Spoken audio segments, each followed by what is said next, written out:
Hello, welcome back to Calm. Today we're talking about your friendly report. And why are we doing this? Because you have a report assignment coming up. So check out FOL for details, but basically that's a big one. So let's talk about how to do a report, what it is, what's the purpose, how to do it well, and how to structure it. Okay, this should be a quick lesson, but an important one.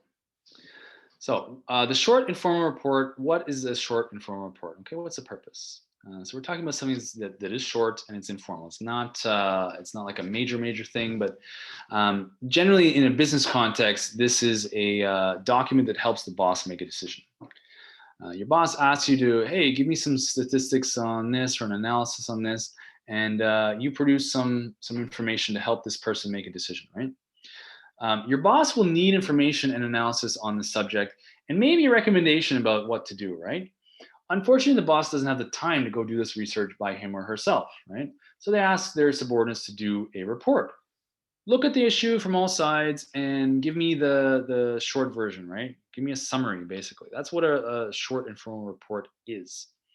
Um, so, what's the function? There are many types of reports, right? Some are boring and some are very exciting, but the routine stuff includes accident reports. So, oh, someone in the workplace slipped and fell or spilled some acid on themselves. Trip reports. What did it cost you to go on this business trip? Where did you stay in the hotel? How much do we need to pay you to cover your expenses, right? Sales reports. Hey, how's the company doing? We want to look at this every probably quarter at least, or month maybe, or week, who knows. So that would be another type of report. Progress reports. Okay, we're trying to cure cancer. How close are we to doing that? Right? That's a weird example, but you get the idea, right? Progress on a project. These are all very standard reports usually in a business place. So they might even look like a template. They might be a form you fill out. You don't have to write anything. You just check some boxes. That's not what we're doing here. We're going to do a written report, right? Other less routine reports are maybe a way of suggesting how the business can be improved. You might hire a consultant to come look at your business and they tell you how to improve it. I've just recently done this with my business. It was great. Research reports. So that's a very broad category, but basically that's what we're doing here. A feasibility report is, hey, is this possible? Like, can we build a bridge at this span of the Thames River? Let's do a feasibility report. A recommendation report. I want to buy an Xbox, a PS4, or a desktop computer. What's the best? What should I do for gaming? Give me a report. Write a report, and you'll find out what the best thing to do is. Some examples. Now, there are different types of reports. Informal reports just gives you the data. No analysis, not like, here's what we think you should do. No recommendations. It's just, hey, here's the information. You can take that and do with it what you will. They're not intended to persuade, right? That's an informational report. Whereas an analytical report analyzes, right?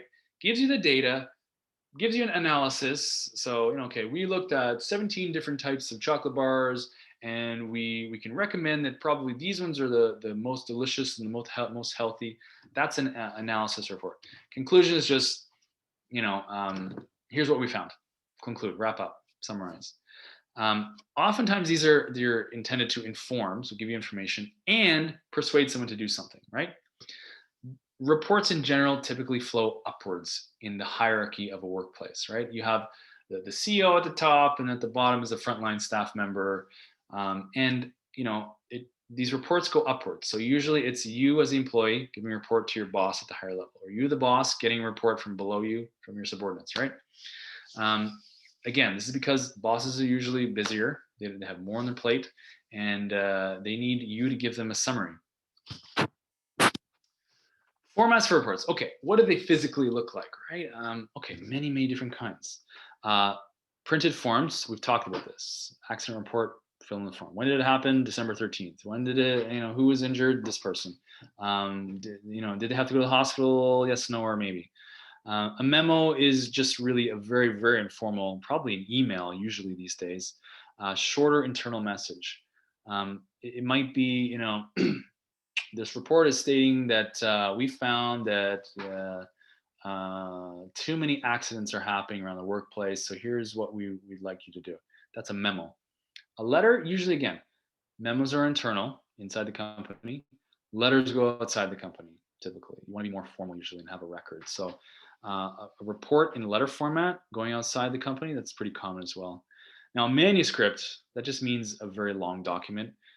It's usually for very, very long external messages.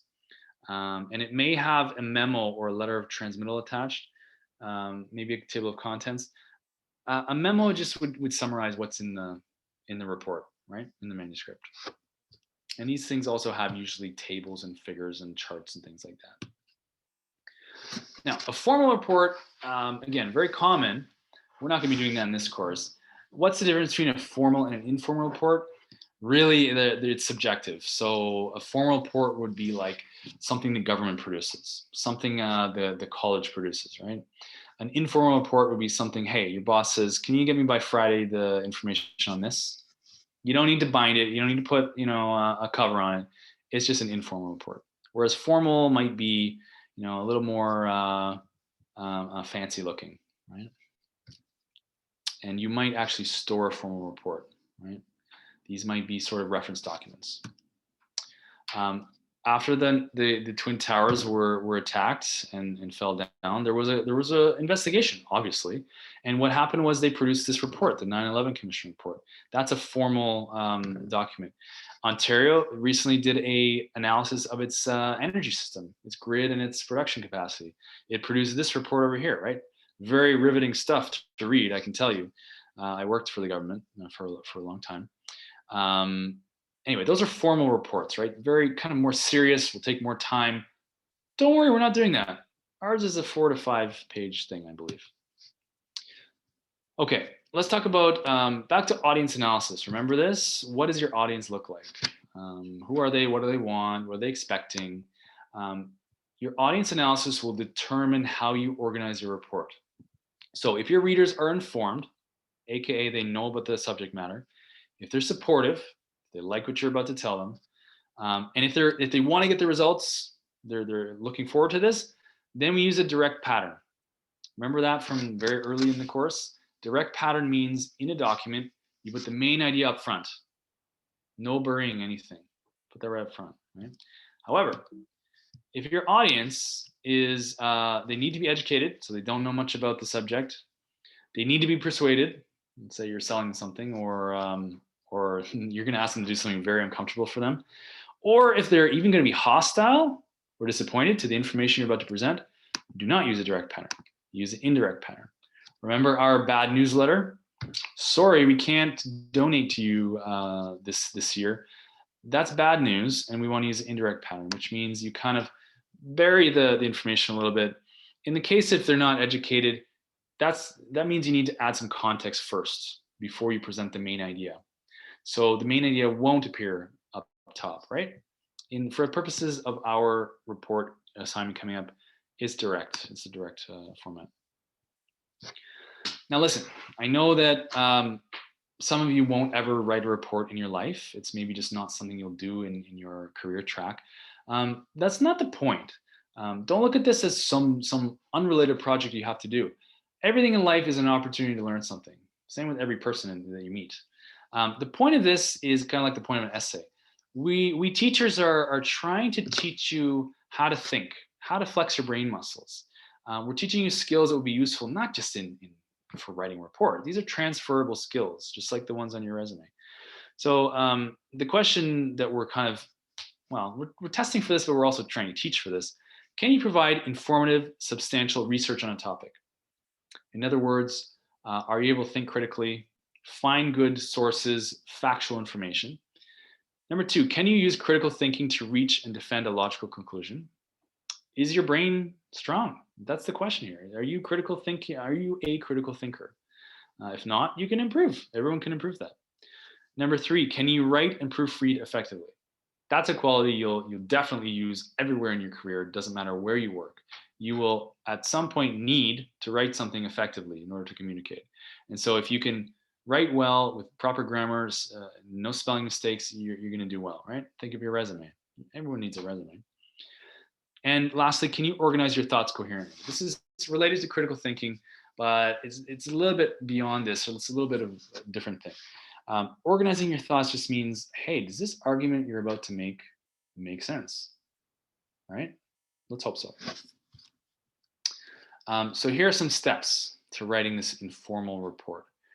First step, you pretty much always want to know, who is your audience? Are you talking to a bunch of senior citizens, or is it a bunch of children, 5-year-olds? You're going to use very different language, approaches, strategies. And then what's your purpose?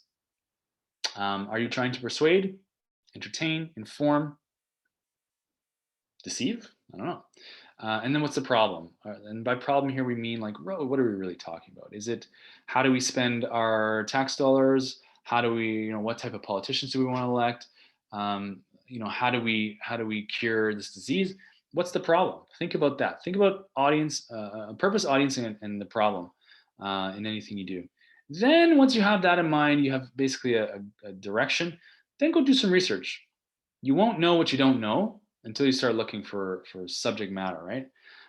If you can, get firsthand information, which means directly from the source. So oftentimes that's firsthand interviews, but it could be just statistics from the manufacturer. You can also look at experiments, interviews, inspections, but do your research, right? Google is the fine start, but it's definitely not the end point. Step 3, analyze, interpret, and organize the data. So once you have your research, try to put it into some usable order. So maybe, you're seeing, okay, there's a lot of talk. Our subject is email marketing, and we want to do a report on how to do it effectively. All right, there's a lot of talk of segmentation. There's a lot of talk of how do you time your emails properly. There's a lot of talk of what types of templates are effective for converting customers. You can start organizing these into logical buckets and analyzing this information. Then you might want to start illustrating it. And I'm talking literally with illustrations. So graphics, charts, tables, which we've talked about in another lesson. Very, very helpful to represent data and make your argument. Then once you've done all of that, now you can start to write. Now you start to write the actual draft. And again, this is a draft, first draft. You're never going to finish it on the first try. But put it into sort of a logical sequence. And by the way, I believe I've attached a draft or a template report for you to look at. Then once you have that draft done, you're going to want to review it, read it through, maybe read it out loud, and make revisions, proofread, change it, move things around, add things, take things away. You're never done on the first try, right? Especially in this class. Please don't submit something you haven't proofread. What else can I say here? Okay, when you have a recommendation report, this is not just you're presenting data, but you're actually telling the boss or whoever's the reader what you think they should do, what course of action they should take. In every case of a recommendation report, we're looking at problems with 2 or more solutions, right? If there was only one recommendation, I'd worry about that report. And you're going to, in this report, consider alternative solutions to the problem by establishing criteria against which to weigh the options. So what does that mean? Example, Amazon a few years back was talking about opening a second headquarter in North America. They had looked at all over the place, right? Including Toronto. Toronto was very hopeful to get this. New York, Vancouver. What did Amazon do? Well, they needed to create a recommendation report. So they looked at, for each of these cities, geography, the economic growth, are they doing well there? Airline service, can we get our people in and out very quickly? Training programs for labor, cost of labor, what's available for land? Can we even put this place somewhere? How much space do we need? The cost of doing business, how tough are the regulations? Is the government conducive to us working here? Are our employees going to be happy? Will they have education? Will they have healthcare? Will they have housing? And then maybe tax breaks. Maybe that was the most important thing. We don't know. The point is that before they even started choosing cities, they said, all right, what criteria will help us make a decision? Those are some of the ones that they probably looked at. They probably looked at thousands, and there were, this was probably a very long report that they did, but they eventually came to a conclusion and with a recommendation, and they chose where to put their headquarters, their second headquarters. All right, and that keeps it consistent. You're weighing apples to apples and oranges to oranges. All right, so how do you actually do this? How do you start a recommendation report? First, start by describing the problem or the need. And again, I've given you a template for this. You can just follow the template, not too closely, please. Don't ever borrow language. So you start by describing the problem or the need, then explain some possible solutions or alternatives. Establish a criteria for comparing the alternatives. So, maybe it's price, maybe it's the warranty, maybe it's the quality of a product that you're looking at. And then tell how the criteria were selected. Why did you choose these criteria? Why not other criteria? Then you can discuss and evaluate each alternative in terms of the criteria. So what that means is now we have our criteria, that's our benchmark that will allow us to remain consistent over these options and then decide what decision to take. Finally, you end this report with conclusions, maybe a quick summary, maybe a little bit of analysis, and then you end with a recommendation. I think you should do this. You're being specific about it, not wishy-washy. The format is basically this. You introduce the problem or the reason for doing this report. Like, why are we doing this report? Should always talk about that. And summarize what the report contains. So a lot of reports will contain what's called an executive summary. And the implication is that the executives don't have time to read the whole report. They just want the summary version, right? Then the body, it's the bulk of the report, contains the background, the context, your reasons for doing this, maybe your math, facts. You'll probably be making footnotes or something like that. And this is all broken up, of course, like I've been teaching, into headings, right? No wall of text, just use headings to break up section by section. Then you go to conclusions, summarize, why do we care in this section? We will talk about that. And kind of sort of set up the report's findings, right? Then at the end, you end with a recommendation. Present one or more, hopefully more than one, action that whoever's reading the report can take, right? Well, we need to go buy some apples, or we could buy pears, two options, but I think we should do apples, right? Because they're in season, because they're cheaper, or because they're healthier, whatever. And this recommendation is based on your conclusions. Okay, so that's essentially the system for the informal report. If you go onto FOL now, check out the assignment. I believe until this week I'm dropping on you the report assignment, which is not due for several weeks, but still I want you to get a nice head start. Check that assignment out, understand it, learn it, and I've given you also the template for what a report of this type should look like. You can stick to that report or get creative. As long as you're covering the important stuff, which is basically introduction, body, conclusions, recommendations, I'm fine with it. As always, email me if you have questions. Happy to look at your draft and give you some feedback, okay? Good luck this week, and check FOL for any other assignments and announcements, okay? Thanks a lot.